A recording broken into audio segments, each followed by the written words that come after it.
प्यारे बच्चों, हम तुम लोगों को फिजिक्स पढ़ाना स्टार्ट किए थे, लेकिन बीच में बंद कर दिए थे क्योंकि थोड़ा सा चेंजिंग हुआ और सर पढ़ा रहे थे, इसलिए हम पढ़ाना बंद कर दिए थे। लेकिन फिर मुझे लगा कि मुझे पढ़ाना चाहिए, इसलिए फिर हम वेट कर रहे थे कि तुम लोगों का पहला चैप्टर कब ख़त्म हो और नेक्स्ट चैप्टर से हम तुम लोगों को पढ़ाएं। तो हम वेट कर रहे थे पहले चैप्टर के ख़त्म होने का।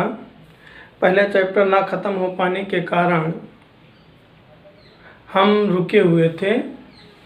अब इधर हम step by step per day video डालते रहेंगे और तुम लोग उसको देखो और पढ़ो। चैप्टर फर्स्ट लगभग सर ख़त्म ही कर रहे हैं। चैप्टर सेकंड से हम वीडियो दे रहे हैं तुम लोगों को। तुम लोगों का चैप्टर सेकंड है मानव नेत्र एवं रंग बिरंगा संसार। यहाँ पर ध्यान देना, चैप्टर सेकंड तुम लोगों का है मानव नेत्र एवं रंग बिरंगा संसार। इसमें तुम लोगों को दो टॉपिक पढ़ना है। पहला पढ़ना है मानव नेत्र, और ध्यान से देखते चलो और एक नोट भी रफ में बना लो, बहुत काम आएगा। जिन नोट बनाए रहोगे, पढ़े रहोगे, देखे रहोगे तो सर जो भी पढ़ाएंगे वो बहुत अच्छे से समझ में आएगा। ये जो चैप्टर है इसमें वास्तव में देखो पढ़नी कितनी चीज़ें हैं। पहला ये जो चैप्टर है मानव नेत्र तथा रंग बिरंगा संसार, इसमें सबसे पहले तुम लोगों को पढ़ना पड़ेगा मानव नेत्र। इसका सबसे पहला टॉपिक होगा तुम लोगों का मानव नेत्र।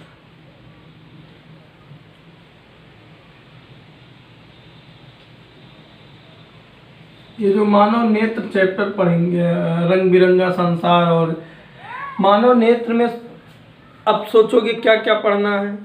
मानव नेत्र में सबसे पहला टॉपिक तुम लोगों को पढ़ने को मिलेगा यही मानव नेत्र क्या है, इसकी संरचना। मानव नेत्र है क्या, मानव नेत्र है क्या। दूसरा पढ़ना पड़ेगा इसकी संरचना।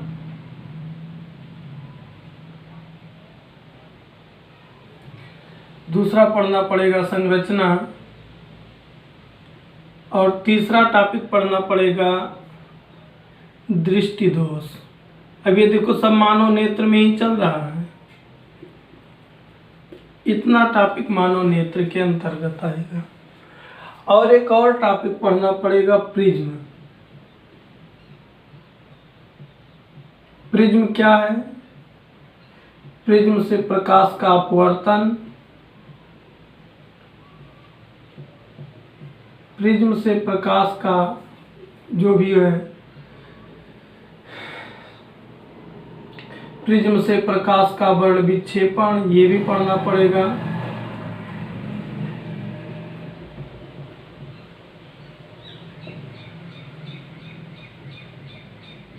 और इसके कुछ उदाहरण।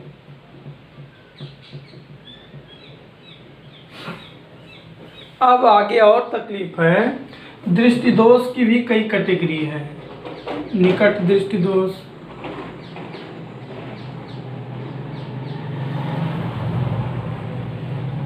दूर दृष्टि दोष,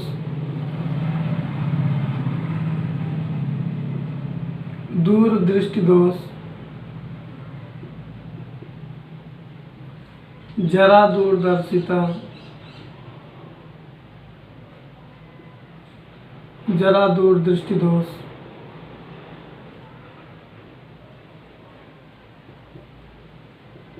और वर्णांधता।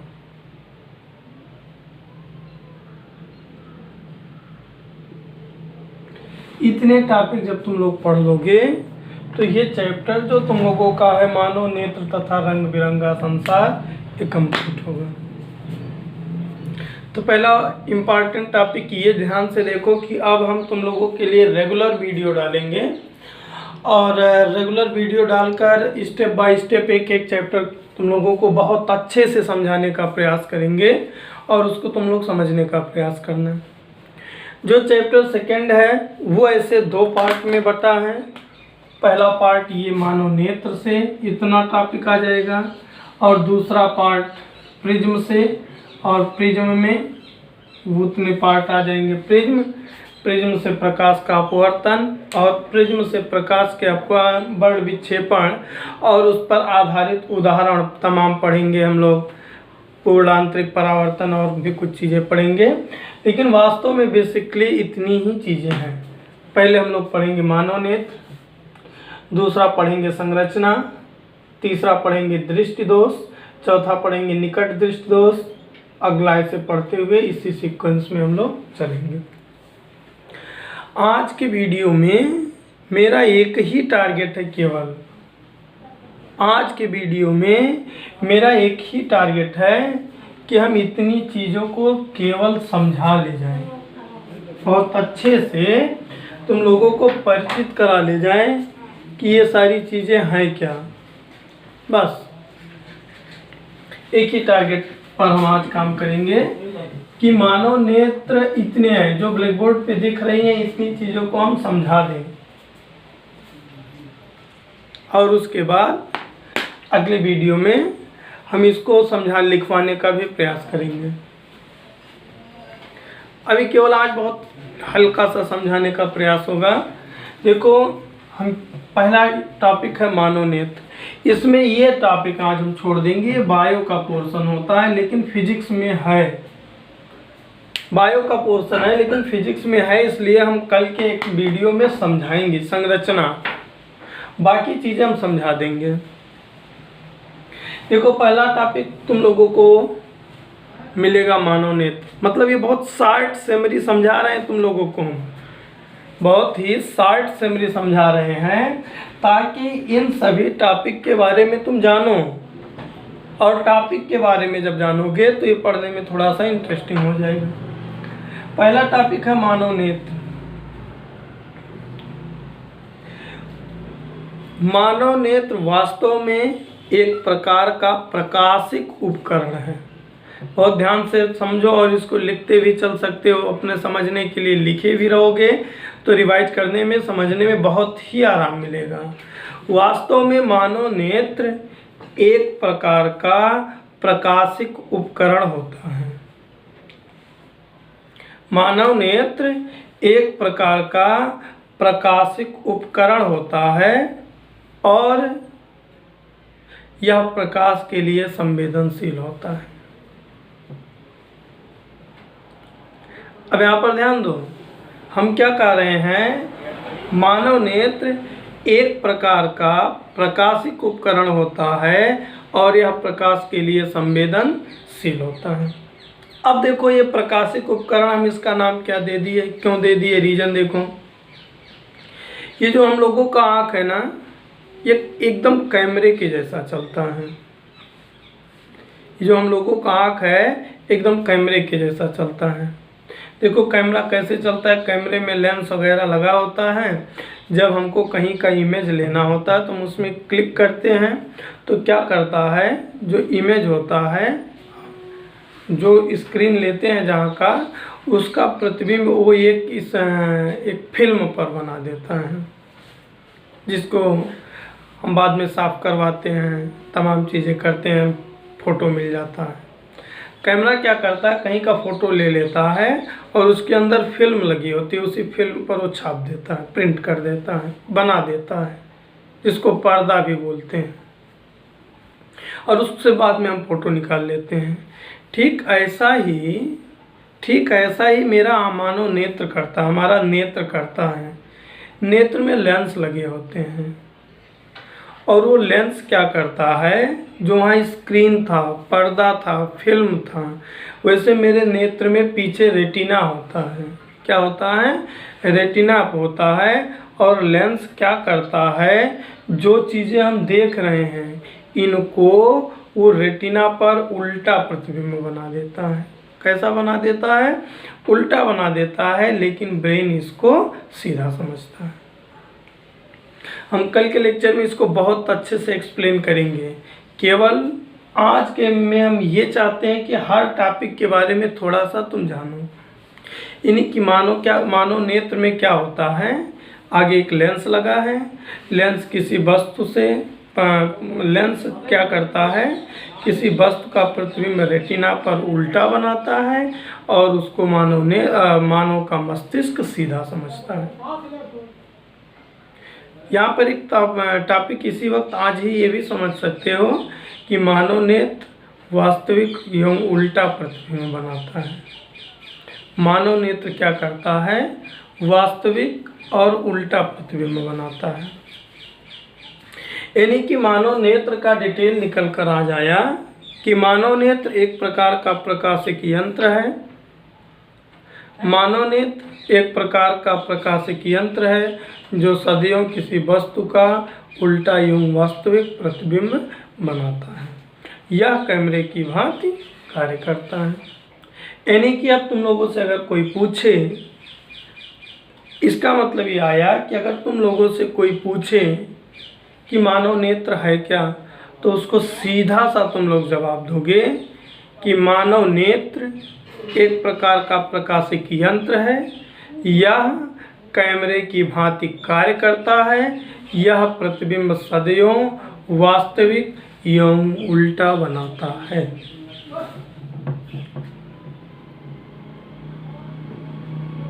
क्या हम बोले, मानव नेत्र एक प्रकार का प्रकाशिक यंत्र है। मानव नेत्र एक प्रकार का प्रकाशिक यंत्र है, यह एक कैमरे की भांति कार्य करता है, इसके द्वारा बना प्रतिबिंब वास्तविक एवं उल्टा होता है। लेकिन यहाँ पर ध्यान दो, मानव नेत्र प्रतिबिंब तो उल्टा बनाता है लेकिन ब्रेन इसको सीधा समझता है। दूसरा टॉपिक है संरचना। हमने कहा है इसको हम आज नहीं बताएंगे, क्योंकि अगर हम संरचना बताते हैं तो अब बाकी का परिचय नहीं बता पाएंगे। अब देखो, मानव नेत्र में इसी वक्त दो वर्ड और समझने की जरूरत है। पहला नंबर, मानव नेत्र का दृष्टि विस्तार। मानव नेत्र का दृष्टि विस्तार और दूसरा अभी बता रहे हैं। पहला देखो, दृष्टि विस्तार क्या होता है। मानव नेत्र का दृष्टि विस्तार क्या होता है, इसको समझने के लिए देखो, यहाँ पर ध्यान दो। मान लो मेरे पास ये कोई बुक है, बहुत हम बार बार कह रहे हैं कि हम इनका केवल आज परिचय दे रहे हैं और तुम लोगों को समझाने का प्रयास कर रहे हैं। मान लो ये बुक है मेरे पास, ऐसे दूर रखे हैं, क्लियर दिखाई दे रहा है, और नज़दीक ले आए, अभी भी मैं पढ़ ले रहा हूँ, और नज़दीक ले आए, अभी भी हम पढ़ ले रहे हैं, और नज़दीक ले आए। लेकिन अगर बहुत नज़दीक ले जाओ तो नहीं पढ़ मिलता है। यहाँ पर ध्यान दो, बहुत इससे अच्छा एग्जाम्पल मेरे पास कुछ भी नहीं है। ये इसे दूर से है, हम सब पढ़ ले रहे हैं, धीरे धीरे करीब लाओ, अभी भी पढ़ ले रहे हैं, बहुत करीब ले आओ तो शायद अब पढ़ने में दिक्कत हो रही है और आँख में देखो खिंचाव आता है, दर्द होता है। देखो हम क्या एग्जाम्पल ले रहे हैं, इस बुक को बहुत करीब ले आओ तो पढ़ भी नहीं मिलता है, पढ़ने में दिक्कत भी होती है और आँख में दर्द होता है।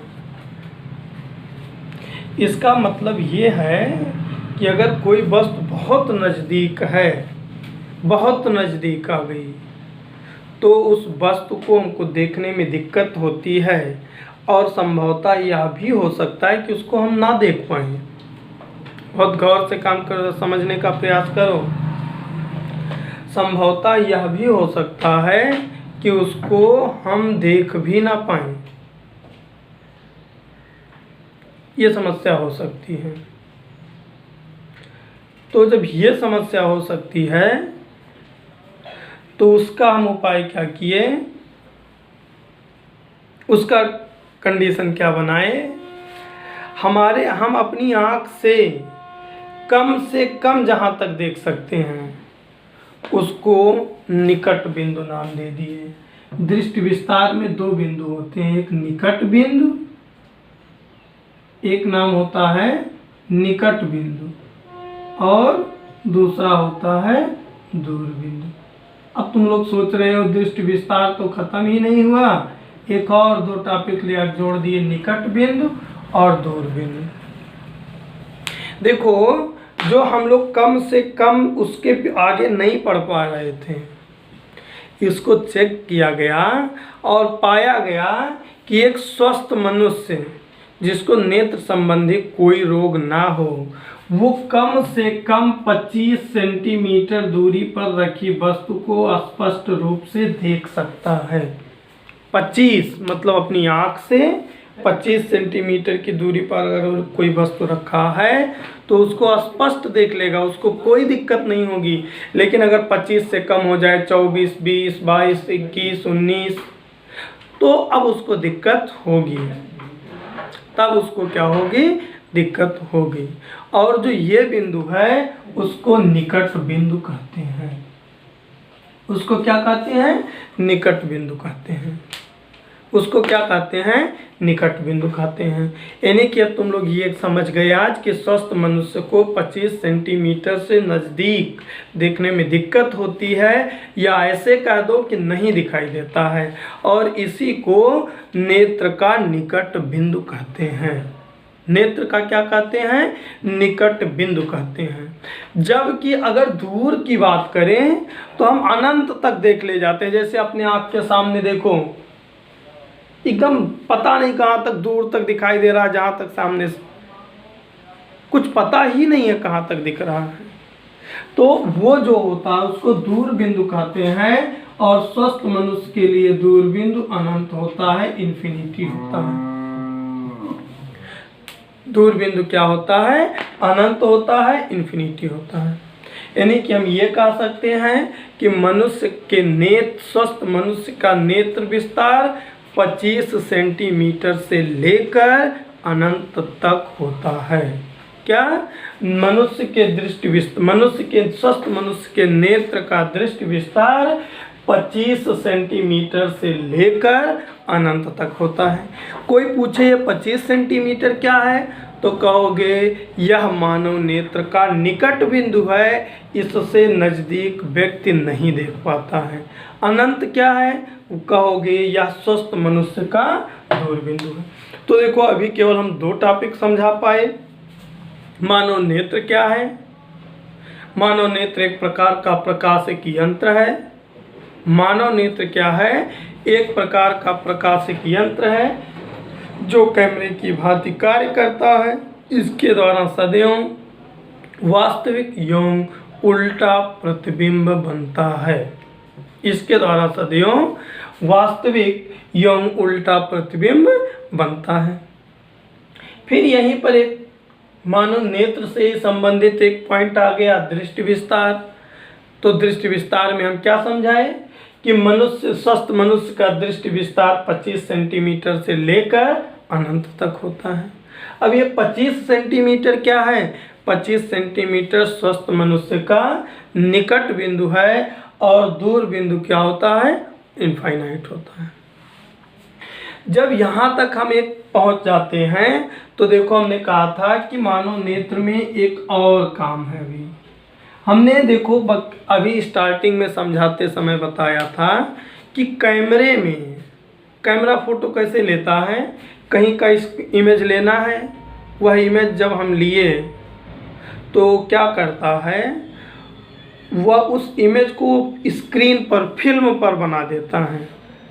और मेरा मानव नेत्र क्या करता है, रेटिना पर बनाता है। कहाँ पर बनाता है, रेटिना पर। चूँकि हमारी शरीर सेल्स से बनी है, कोशिकाओं से बनी है, ना कि किसी प्लास्टिक की बनी है जैसे कैमरे में फिल्म लगा था। क्योंकि मेरा शरीर कोशिकाओं का बना हुआ है, तो जो ये आँख है इसके अंदर जो रेटिना है वो भी कोशिकीय झिल्ली की बनी होगी। जो मानव नेत्र है वो कोशिकीय झिल्ली से बनी होगी। तो जो मानव नेत्र की रेटिना होती है, रेटिना पर बहुत अधिक मात्रा में कोशिकाएं होती हैं, बहुत अधिक मात्रा में कोशिकाएं होती हैं।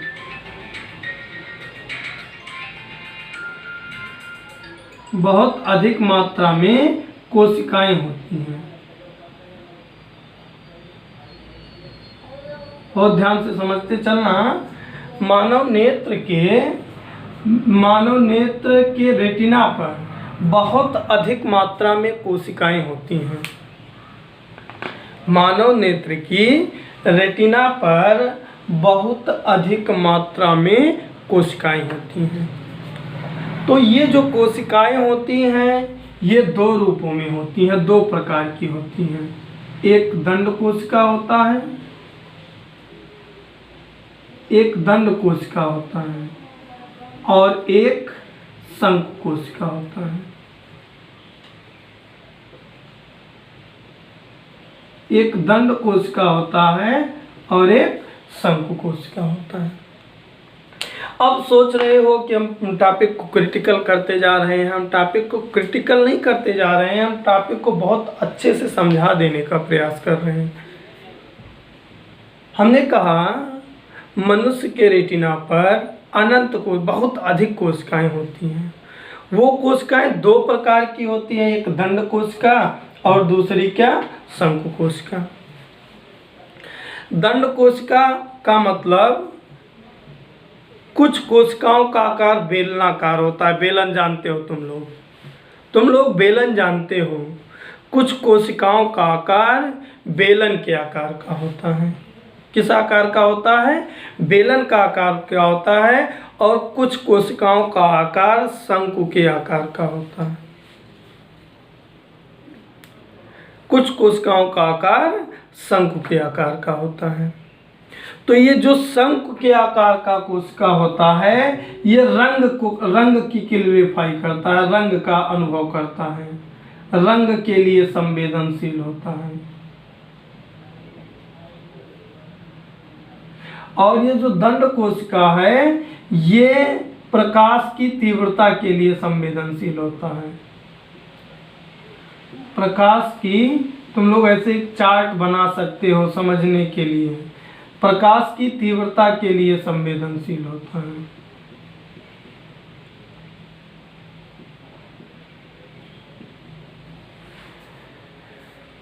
अब देखो ये शंकु कोशिकाएं जो मेरी रेटिना पर हैं इसीलिए हमको रंग का डिफरेंस, रंग समझ में आता है।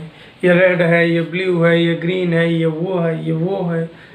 किसके कारण? शंकु कोशिकाओं के कारण। और दंड कोशिकाओं के कारण प्रकाश की तीव्रता, मतलब कितना प्रकाश कम है, ज़्यादा है, क्या है, इसका अनुभव होता है। अब यहाँ एक और तकलीफ हम तुम लोगों को देंगे, लेकिन फिर से इसको इतना समझ लो तब, इतना फिर से समझ लो तब। मानव नेत्र क्या है? मानव नेत्र एक प्रकार का प्रकाशिक यंत्र है। यह कैमरे की भांति व्यवहार करता है। इसके द्वारा बना प्रतिबिंब वास्तविक एवं उल्टा होता है। लेकिन ये ध्यान में यही रखो कि ब्रेन सीधा समझता है। फिर मानव नेत्र की हमने कहा संरचना नहीं बताएंगे, बाद में इसको एक दिन पूरा टाइम देंगे। हमने कहा मानव नेत्र से संबंधित यहाँ 2 पॉइंट और समझ लो। एक दृष्टि विस्तार, मतलब हम अपनी आँख से कहाँ तक देख सकते हैं। तो कोई पूछे मानो हमारा दृष्टि विस्तार क्या है, तो कहोगे 25 सेंटीमीटर से लेकर अनंत तक है। ये 25 सेंटीमीटर क्या होता है? मनुष्य का निकट बिंदु होता है। ये दूर बिंदु क्या होता है? अनंत होता है। अब ये यहाँ ये फिर से पेचीदा टॉपिक आ गया। ये देखो क्या है, मनुष्य के नेत्र में बहुत अधिक मात्रा में मनुष्य के नेत्र की रेटिना पर, किस पर? रेटिना पर कोशिकाएं पाई जाती हैं। वही कोशिकाएं 2 प्रकार की होती हैं, दंडाकार मतलब बेलन के आकार का, और शंक्वाकार। जो दंडाकार कोशिकाएं होती हैं, जो दंडाकार कोशिकाएं होती हैं, ये दंडाकार कोशिकाएं प्रकाश की तीव्रता के लिए सुग्राही होती हैं, संवेदनशील होती हैं। और शंक्वाकार कोशिकाएं रंग के लिए संवेदनशील होती हैं। यानी ऐसा कह सकते हो कि मेरी रेटिना पर जो शंक्वाकार कोशिकाएं हैं ये कलर को डिफाइन करती हैं, कलर को पकड़ती हैं, और जो बेलनाकार कोशिकाएं होती हैं वो प्रकाश की तीव्रता को अनुभव करती हैं। एक वर्ड यहाँ बताएं, जो मुर्गा जानते हो ना, खाते हो, बहरहाल कोरोना में बंद कर दिए हो, मुर्गे की आँख में ये दंड कोशिकाएं कुछ कम होती हैं हम लोगों की अपेक्षा, दंड कोशिकाएं कम होती हैं, इसीलिए मुर्गा जल्दी सो जाता है और सुबह में बहुत जल्दी से उठ जाता है। मुर्गे की आँख में दंड कोशिकाएं बहुत कम होती हैं। एक नंबर का एक क्वेश्चन बनता है कि मुर्गे की नेत्र में किस कोशिकाओं की कमी होती है, तो वहाँ जवाब दोगे कि दंड कोशिकाओं की कमी होती है। किसकी कमी होती है? दंड कोशिकाओं की कमी होती है। और यही रीजन है कि मुर्गा जल्दी से सो जाता है और सुबह में जल्दी से उठता है। यही कारण है। क्या? क्योंकि उसके नेत्र में दंड कोशिकाओं की कमी होती है। और एक और यहाँ इम्पॉर्टेंट पॉइंट नोट करने के लिए है, ये सब आगे चलकर तुम लोगों के बहुत काम आएंगे। एक और नोट करने की ज़रूरत है, मधुमक्खी देखे हो ना, मधुमक्खी के आँख में, ये सब एक्स्ट्रा पॉइंट है, इसको जरूर याद करना चाहिए। मधुमक्खी के आँख में ये दंड कोशिका और शंख कोशिका के अलावा एक और कोशिका होती है, एक अन्य कोशिकाएं भी होती हैं। तो वो क्या काम करती हैं ये भी जरूरी है सीखना। दंड कोशिका और शंख कोशिका होती है, और हम कह रहे हैं मधुमक्खी, सब लोग जानते हो, मधुमक्खी के आँख में एक और प्रकार की कोशिका होती है जिसे के कारण मधुमक्खी पराबैंगनी प्रकाश को देखती है, जिसे मनुष्य नहीं देख पाता है, जिसे मनुष्य नहीं देख पाता है। लेकिन मधुमक्खियाँ पराबैंगनी किरणों को भी देख लेती हैं, क्योंकि मेरे पास केवल शंख कोशिकाएं हैं और दंड कोशिकाएं हैं, और मधुमक्खी के पास शंख कोशिका और दंड कोशिका होने के अलावा भी एक और प्रकार की कोशिका होती है जो पराबैंगनी प्रकाश को देखने, संवेदन या देखने के लिए, या ऐसे कहो उसके लिए संवेदनशील होता है। तो आज हम अभी तक आप लोगों को पढ़ाए मानव नेत्र का दृष्टि विस्तार, और ये बताए कि मानव नेत्र की रेटिना पर दो प्रकार की कोशिकाएं होती हैं, दंड कोशिकाएं और शंख कोशिकाएं।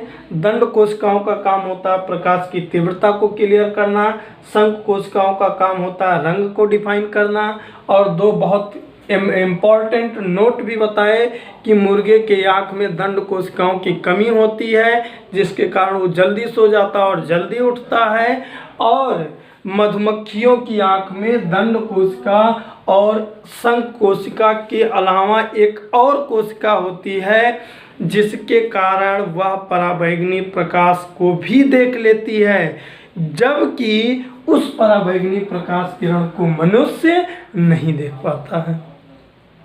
अब इतने टॉपिक को तुम लोग पढ़ो और मुझे मैसेज या किसी इस तरीके से मुझे ये बताने का प्रयास करो कि तुम लोगों को समझ में आया कि नहीं आया। अगर इतनी चीज़ें समझ में आई हों तो फिर हम इसी तरीके से इसके आगे का प्रोसेस तुम लोगों को समझाएं।